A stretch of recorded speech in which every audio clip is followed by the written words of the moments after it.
Breaking news into CBS Sports HQ, Caitlin Clark took to social media to announce that her season is over. Clark hasn't played since July 15th after suffering a groin injury. She was limited to just 13 games this season. The Fever are 13-15 without her this year and just a game and a half ahead of the Sparks for that final playoff spot. The WNBA is in full-blown panic mode. Fans aren't just frustrated anymore, they are furious. After Caitlin Clark's latest setback with a painful groin injury, people are openly demanding she take her talents overseas. That's right. The same fans who packed arenas to see her play are now saying, forget the WNBA, go to Europe. The question is simple. Is Europe calling louder than the WNBA right now?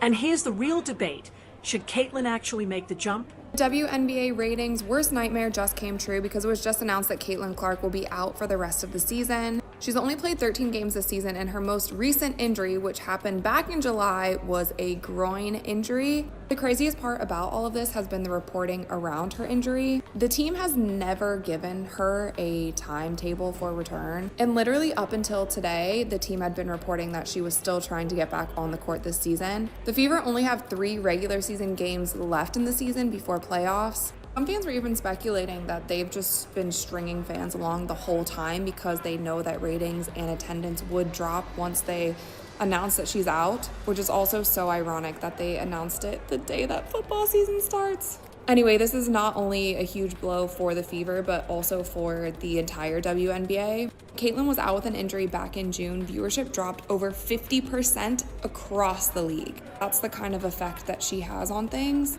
And it seems like from her post and how they announced it, Caitlin was the one that was trying so hard to get back on the court. She has traveled to every single away game. She's always meeting with fans, taking photos, signing autographs, doing all of the things because she knows how many people come out specifically to see her. But I'm really interested to see what viewership and attendance looks like now that it's official that she's done. The hope is gone. Sending my best to Caitlin. I have no doubts that she will be back stronger than ever, hopefully next season. Let's unpack this because the story is unreal.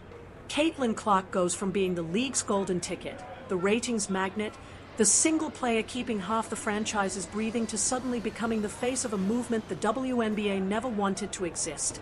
Fans are straight up telling her to grab her bags and take her game to Europe. And trust me, this isn't just noise on social media. It's real. Why Europe? Because that's where the money lives. That's where athletes are treated like royalty. We're talking flights that don't feel like punishment. We're talking contracts worth millions, not the WNBA's be grateful for your $80,000 routine. In Russia, Turkey, and Italy, players have pulled in more in one season overseas than 5 back home combined. Caitlin Clark doesn't need the WNBA to stay alive. The WNBA needs Caitlin Clark to breathe. And now, with her sidelined by a groin injury, fans are stepping back and realizing something. Maybe it's time she protects her game, her future, and her body by taking it overseas. In the morning as well, because Caitlin Clark fans, I want to say Fever fans, but at this point, so many of you, including myself, has lost faith in everybody involved in leadership and in management and coaching. We've just sort of, I got to tell you, I don't have any more real good things to say about the Fever organization as of now, because I will contend that they have known this was going to happen. Let's talk about the groin injury, because this is where the real frustration kicks in. The Fever front office has turned it into a circus act. First, they told us she was day-to-day. Then came the updates that she was making progress. After that, whispers of light practice, and suddenly, boom, out for the season. Fans aren't blind. They watched her in shoot-arounds, saw her moving fine, and yet the official line stayed vague. And that's why people are angry. It's not just the injury, it's the dishonesty. Transparency doesn't exist with this team. The front office dangled hope, selling tickets and hyping her return, only to finally admit what everyone already sensed. She wasn't coming back. And now the obvious question hangs in the air.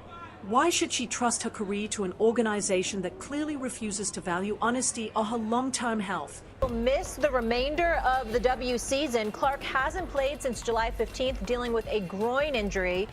SA, your reaction to Caitlin being shut down? Let's find out what the rest of the WNBA is going to do in terms of popularity.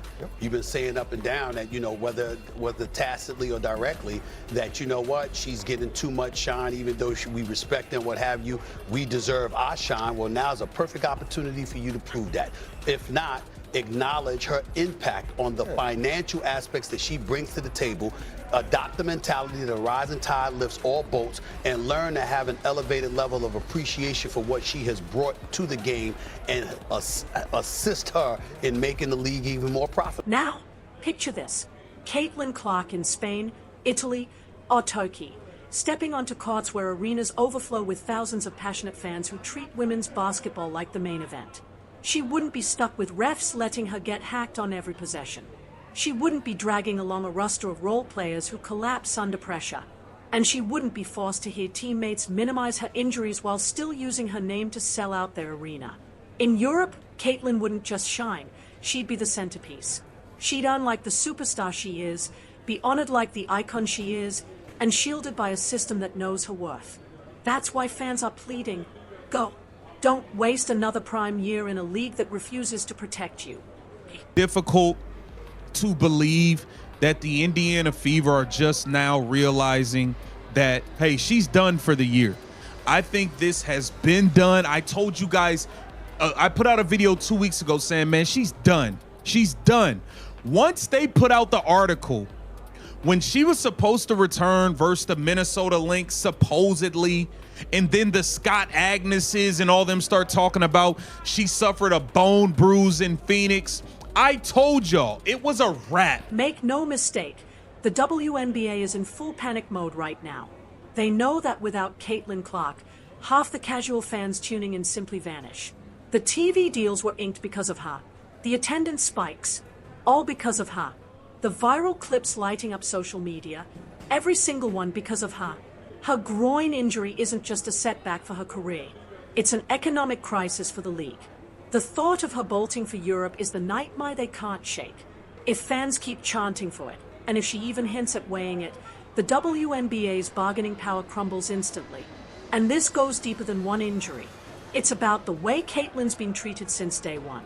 The endless hard fouls, the swallowed whistles, the cheap shots from opponents who openly admit they were targeting her. Add the Sophie Cunningham elbow, the Lexi Hull blows, the Bria Hartley cheap shots. The list goes on. And where was the league? Silent. Where was the commissioner? Absent. Instead of protecting the one player filling arenas, the league left her bruised and battered night after night. And now, with a groin injury that shuts her down completely, fans are drawing the line. If the league won't protect her, maybe Europe will. The wildest part is just how loud the fans have become. Social media is overflowing with messages like, go to Europe, Caitlin. Save yourself. Don't waste your career here. And some of those voices, they are Fever fans. The same people who've stood by this franchise through years of mediocrity, now reaching their breaking point. They've realized the only reason they cared at all was Caitlin, and they don't want to watch her trapped in a system that doesn't care back. And here's the truth. When fans shift the conversation, it changes everything. Just weeks ago, no one in the WNBA office would have dreamed that Caitlin Clark to Europe could trend. Yet here we are. And here's where it stings the most for the WNBA. The money. Overseas, Caitlin could easily pull in anywhere from $1 million to $5 million between endorsements, contracts, and appearances. In the WNBA, base salary tops out under $120,000, with bonuses and sponsorships only pushing it a bit higher. Yes, she's already cashing in millions from Nike, Gatorade, Wilson, and Panini, but that's the point. She doesn't need the WNBA paycheck. She could head to Europe, cash even bigger ones, and still keep her endorsement empire thriving. The WNBA loses, not Caitlin. And then there's the locker room tension. Caitlin Clark hasn't exactly been embraced by the veterans in this league. From sly quotes to quiet digs, it's obvious some players resent the spotlight she carries. But in Europe, she'd be celebrated because they know she'd raise the entire league's profile. Over there, she's an asset, not a threat. And let's not forget, groin injuries aren't something you just push through. They linger. They worsen if handled wrong. And if you honestly think the WNBA is prepared to manage that, you haven't been watching. Overseas clubs pour money into elite trainers and medical teams because their investment relies on it. Caitlin receiving world-class rehab in Europe might actually be the smartest step for her future. For the WNBA, this is a full-blown PR disaster. Picture the headline: Caitlin Clark leaves WNBA for Europe. That one line alone could erase years of work spent branding the league as the world's premier stage for women's basketball. Because if the brightest star says no thanks, what does that say about everyone else? And here's the twist: fans wouldn't blame her. They'd rally behind her. They'd set alarms and stream her games at 3 a.m. just to watch. That's how deep their loyalty runs. They are not WNBA fans. They are Caitlin Clark fans. And that's the real issue. The ripple effects of her groin injury are shaking the league harder than anyone imagined. And it's not just Fever supporters or even WNBA loyalists anymore. The conversation has spilled into mainstream sports shows, podcasts, and even international outlets. People everywhere are openly debating whether Caitlin should pack up and cross the ocean, because the WNBA clearly isn't giving her the stage she deserves. But that's not just noise. That's real pressure, the kind that can shift entire careers. Think about it. When Caitlin Clark steps onto the floor, arenas sell out. When she's not playing, fans still scan their tickets just to catch a glimpse of her sitting on the bench. When she's hurt, social media goes wild with updates and speculation. No one else in recent memory has carried that kind of gravitational pull. Yet somehow, the league and even her own franchise have fumbled the one responsibility that mattered most: protecting their investment. And that's where the betrayal cuts deep. Fans aren't begging her to leave for Europe because they want her gone. They are saying it because they want her safe, valued, and supported. And honestly, it's hard to argue. Look at how European leagues treat their stars. In Turkey, legends like Diana Taurasi and Brianna Stewart were embraced like celebrities. In Russia, players were making paychecks bigger than NBA benchwarmers. In Italy and Spain, women's basketball isn't an afterthought. It's a staple sport with massive followings.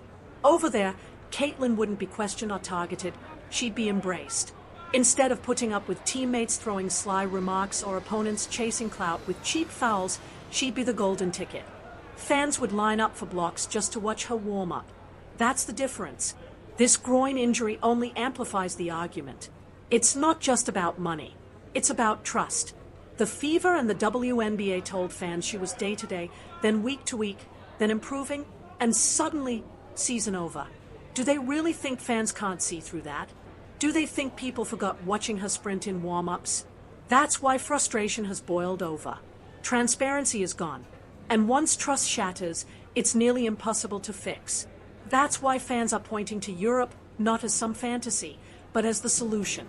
Now, imagine the nightmare for the WNBA. Caitlin Clark suiting up for a European powerhouse in 2026 that suddenly ESPN highlights are showing her in a Turkish jersey, raining threes in front of 15,000 roaring fans. Social media lights up as her buzzer beaters go viral across the globe. The brands follow her overseas because she's still the biggest attraction in the game. And meanwhile, WNBA ratings sink because the one player keeping casual fans tuned in is gone. That's the nightmare the league can't shake. That's why the panic feels so real. The cracks are already visible. Comment sections are filled with fans writing, "Why risk it here?" Or "Europe would actually treat her like the star she is." And these aren't trolls. They are real supporters. The same people who've bought jerseys, tickets, streaming subscriptions. When your own paying customers start begging your star to walk away, that's a crisis. And the WNBA has no one to blame but itself. Caitlin's groin injury might end up remembered as the tipping point.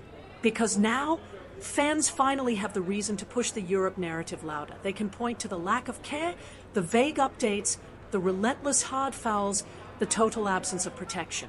They can argue that staying in the WNBA means gambling with her long-term health. And this time, people are actually listening. When former players, analysts, even overseas journalists start weighing in, you know this isn't just another hot take. It's turning into a serious conversation.